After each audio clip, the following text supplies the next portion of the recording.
ओम नमो भगवते वासुदेवाय. अथ द्वादशोध्याय. मोहिनी रूपाने महादेवांना मोहिनी. श्री शुकदेव म्हणतात, श्रीहरींनी स्त्रीचे रूप धारण करून असुरांना मोहित करून देवांना अमृत पाजले. हे ऐकून भगवान शंकर पार्वतीसह नंदीवर बसून समस्त भूतगणांना बरोबर घेऊन जेथे भगवान मधुसूदन होते तेथे त्यांच्या दर्शनासाठी गेले. भगवान श्रीहरींनी मोठ्या प्रेमाने गौरी शंकराचे स्वागत केले. ते सुद्धा स्वस्तपणे बसून भगवंतांचा सन्मान करीत स्मित हास्यपूर्वक म्हणाले.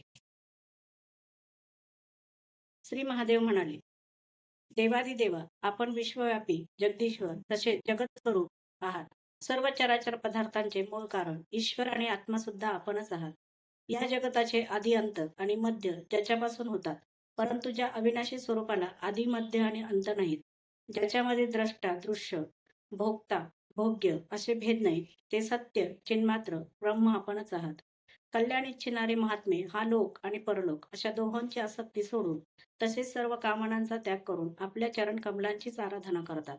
आपण अमृत स्वरूप सर्व प्राकृत गुणांपासून रहित, शोकाच्या सावलींपासून सुद्धा दूर, स्वतः परिपूर्ण ब्रह्म आहात. आपण केवळ आनंद स्वरूप व निर्विकार आहात. आपल्यापासून वेगळे असे काही नाही, परंतु आपण सर्वांपासून वेगळे आहात. आपण विश्वाची उत्पत्ती स्थिती आणि प्रलयाचे परम कारण आहात.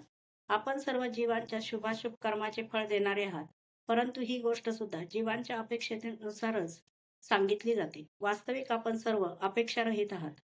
स्वामी, जसे अलंकार रूपाने असणारे सोने आणि मूळ सोने यामध्ये काही अंतर नाही, तसेच कार्य आणि कारण, द्वैत आणि द्वैत अद्वैत जे काही आहे ते सर्व एकमात्र आपणच आहात. आपल्या खऱ्या स्वरूपाला लोकांनी न जाणल्या कारणाने आपल्यामध्ये नाना प्रकारचे भेदभाव आणि विकल्पांची त्यांनी कल्पना करून ठेवली आहे. या आपल्यामध्ये कोणतीही उपाधी नसताना गुणांमुळे भेद आहे असे वाटते. प्रभू, काही जण आपल्याला ब्रह्म समजतात, तर दुसरे कोणी धर्म म्हणून आपले वर्णन करतात. तसेच कोणी आपल्याला प्रकृती आणि पुरुष यांच्या पलीकडे असणारे परमेश्वर मानतात, तर काही विमला, उत्कर्षणी, ज्ञाना, क्रिया, योगा, प्र प्र ब्रह्मी, सत्या, ईशाना आणि अनुग्रह या 9 शक्तींनी युक्त परमपुरुष मानतात. तर दुसरे काही जण स्वतंत्र अविनाशी महापुरुष मानतात. प्रभो, मी ब्रह्मदेव आणि मरीची इत्यादी ऋषी जे सत्वगुणी सृष्टीतील आहेत, ते सुद्धा आपण बनविलेल्या सृष्टीचे रहस्य जाणत नाहीत. तर ज्यांचे चित्त मायेने मोहित आहे असे नेहमी रजोगुणी व तमोगुणी कर्मे करणारे असुर आणि मनुष्य ते रहस्य काय जाणणार. प्रभो, आपण सर्वात्मक आणि ज्ञानस्वरूप आहात. म्हणून वायूप्रमाणे आकाशात अदृश्य राहून सुद्धा आपण सर्व चराचर जगतामध्ये नेहमी विद्यमान राहत असता. तसेच त्यांची कार्य सिद्धी, कार्यस्थिती, जन्म नाश, प्राण्यांचे कर्म तसेच संसाराचे बंध मोक्ष हे सर्व जाणतात. आपण गुणांचा स्वीकार करून लीला करण्यासाठी पुष्कळसे अवतार घेतात, ते मी पाहिले आहेतच. आता मी आपण घेतलेला स्त्रीरूप अवतार पाहू इच्छितो, ज्याच्याद्वारा दैत्यांना मोहित करून आपण देवतांना अमृत पाजले. ते रूप पाहण्यासाठी आम्ही आलो आहोत. आम्हाला ते पाहण्याची उत्कंठा आहे. श्री शुक म्हणतात, जेव्हा शंकरांनी भगवान विष्णूंना अशी प्रार्थना केली, तेव्हा ते गूढपणे हसून शंकरांना म्हणाले. श्री भगवान म्हणाले, ज्यावेळी अमृत कलश दैत्यांच्या हाती गेला होता, तेव्हा देवतांचे काम करण्यासाठी आणि दैत्यांचे मन मोहविण्यासाठी मी ते स्त्रीरूप धारण केले होते. हे महादेवा, आपण ते पाहू इच्छिता म्हणून मी आपल्याला ते रूप दाखवेन.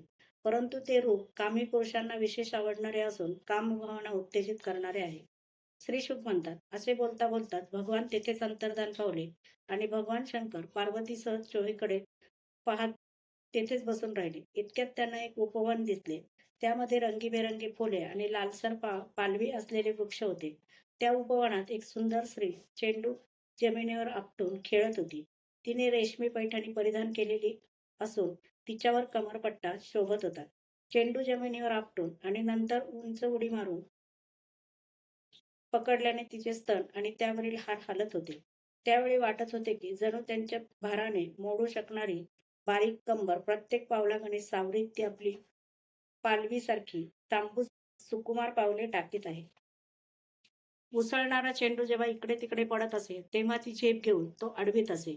त्यामुळे तिचे भिरभिरणारे आकर्ण नेत्र थोडेसे त्रासल्यासारखेच होत असे. कानातील कुंडलांचे तेज तिच्या गालावर झगमगत होते आणि काळेभोर केस त्यांच्यावर भुरभुरत होते. त्यामुळे तिचा चेहरा अधिकच शोभत होता.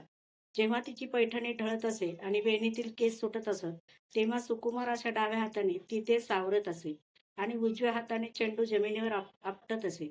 अशा रीतीने सर्व जगाला आपल्या लीलेने भुलवीत असे. चेंडूने खेळता खेळता किंचित लाजत स्मितहास्य करून तिने तिरप्या नजरेने शंकरांकडे बघितले. आशा तिला पाहताच शिव स्वतःला विसरले. ते मोहिनीकडे निरखून पाहता पाहता तिच्या कटाक्षांनी इतके बेभान झाले की त्यांना स्वतःची शुद्ध राहिली नाही. मग जवळ बसलेल्या पार्वतीचे आणि गणांचे तरी भान कोठून असणार. एकदा मोहिनीच्या हातातून चेंडू उसळी मारून थोडासा लांब गेला.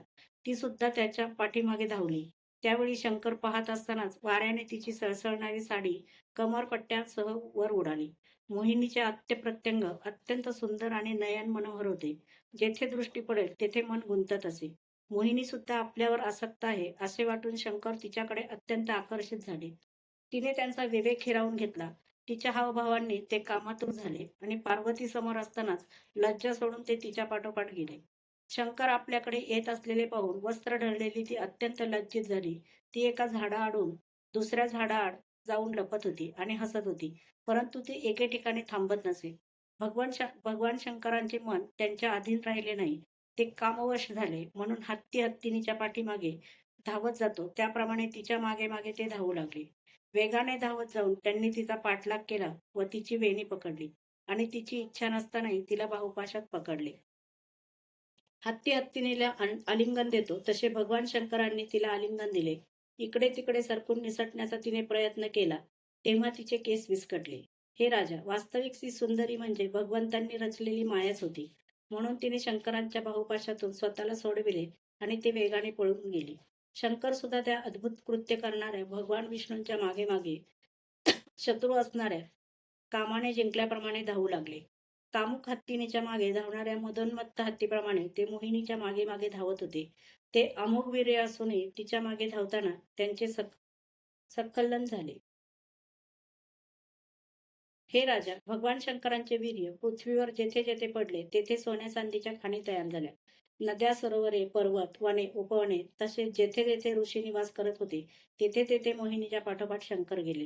हे परीक्षिता, वीर्यपात झाल्यानंतर भगवंतांच्या मायेने आपल्याला ठकविल्याचे त्यांच्या लक्षात आले आणि त्यांनी स्वतःला त्या लाजिरवाण्या प्रसंगातून सावरले. यानंतर आत्मस्वरूप सर्वात्मा भगवंतांचा हा महिमा जाणून त्यांना विशेष आश्चर्य वाटले नाही. कारण भगवंतांच्या शक्तीचा अंत कोणाला लागणार आहे.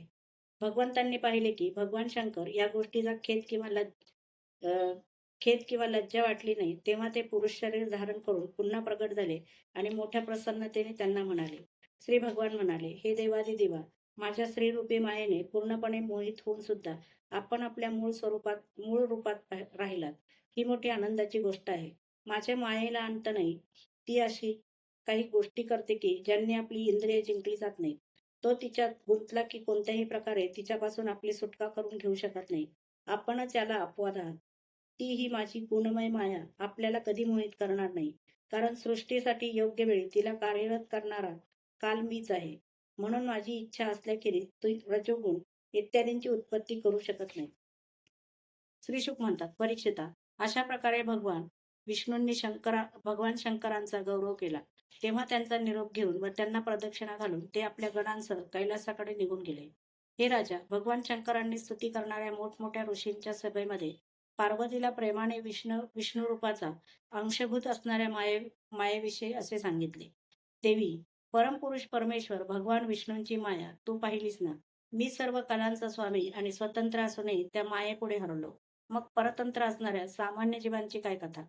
जेव्हा मी 1000 वर्षांच्या समाधीनंतर जागृत झालो होतो तेव्हा तू माझ्याजवळ येऊन विचारले होतेस की मी कोणाची उपासना करीत होतो.